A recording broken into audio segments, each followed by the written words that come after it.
اللهم صل على سيدنا محمد وعلى آل محمد. اللهم صل على سيدنا محمد وعلى سيدنا محمد. الله أكبر الله أكبر.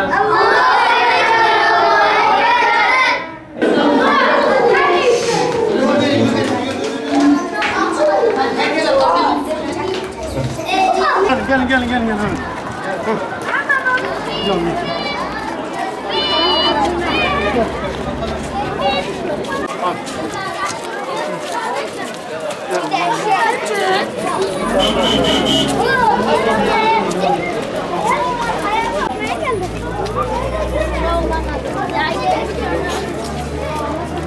Camiler her birisi Kabe'nin birer şubesidir. Burası da Bitlis'in tarihi camilerinden bir tanesidir. İsmi Şerefiye Cami ve Külliyesidir. Burası hem camidir hem külliyedir.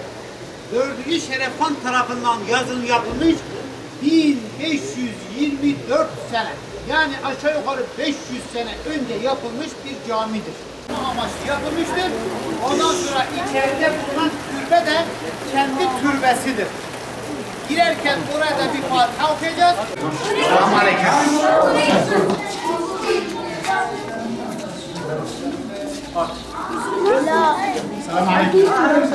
Minareler yapmışlar. Bu minareler yapılırken müezzinlerimiz, Allah onlardan razı olsun, rahmetine kavuşturuyorlar inşallah, böyle yürüye yüzlerce merdivendir ta yukarı çıkıncaya kadar. Günde 5 vakit oraya giderler, orada ezan-ı Muhammed'i okurlar ve etrafını dolanırlarmış. Dolandıktan sonra da ses sağa sola her tarafa gidermiş. Burada bunun kitabesi ve yazısıyla ilgili Kufi yazı yazdığımız bir şekilde minaremizin yazısı var.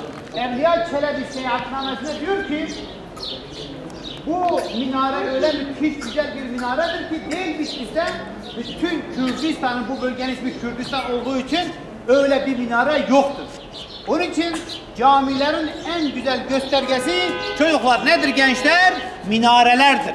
Onlara İslam'ı öğretirler, namazı öğretirler. Hava sıcak olduğu zaman da burada fakirler eğitim görürler. Bak bu sütunlar hepsi tek parçadır. O zamanki Müslümanlar büyük bir gayretle Bitlis taşından bunu yapmışlar. Bunlara ravak derler. Eski Kabe'de bulunan ravaklara benzerler. İçi kubbelidir ve o şekilde içeri girerler. Bak bu camimizin imamın olduğu yer burası. Buna ne denir? Mihrab denir. Çocuklar, başsız hiçbir şey olmaz. Allah bize dünyadayken ibadetlerimizle beraber nasıl bir hayat sürmemiz gerektiğinde camilerimizde, sokaklarımızda bize camide öğretiyor. Nasıl öğretiyor? Diyor mutlaka birisi önde olsun. Önce birisi, diğeri de ona tabi olsun. Onun için Müslümanlar ne yapıyorlar? İmamların arkasında namaz kılarlar. Tahrim tekbiriyle imama tabi olduktan sonra imam ne yaparsa imama tabi olurlar. Buranın ismi mihraptır. Bu makam aslında kimin makamıdır? Resul-i Ekrem Aleyhisselatü Vesselam Efendimiz'indir. Mesela düşünün çocuklar, biz namaz kılarken imam önde değil mi?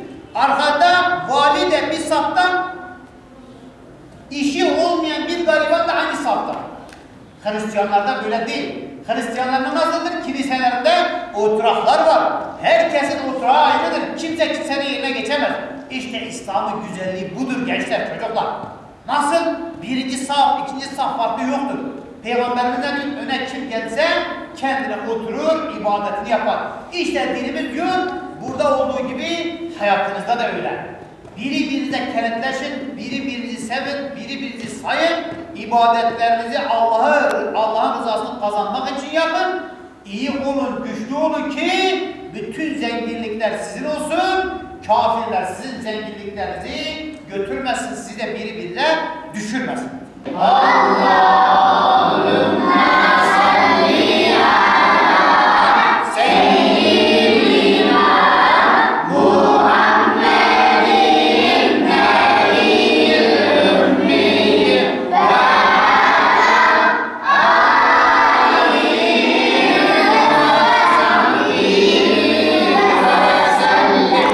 Eşhedü en la ilahe illallah. Eşhedü en la ilahe illallah.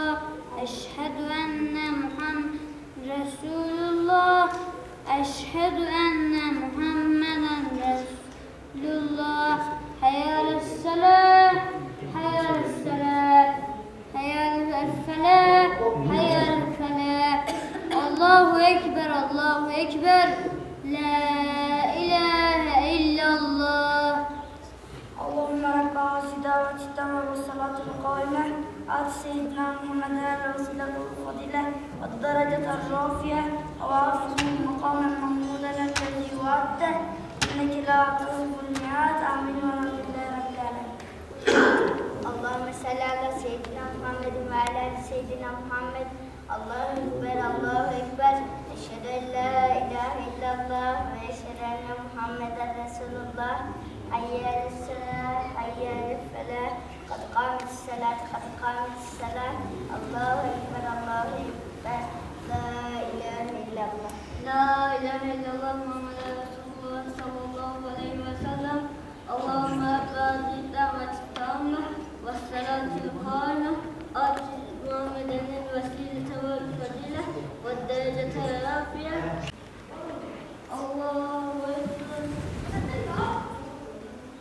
الله أكبر، الله أكبر.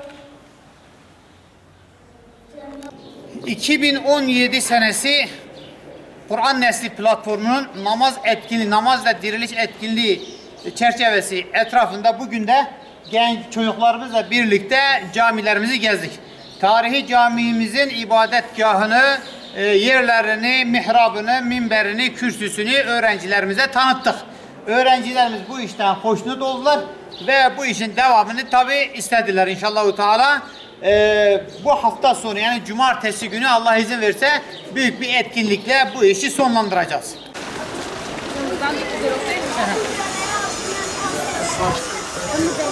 Valla camileri, medreseleri gezdiriyorum.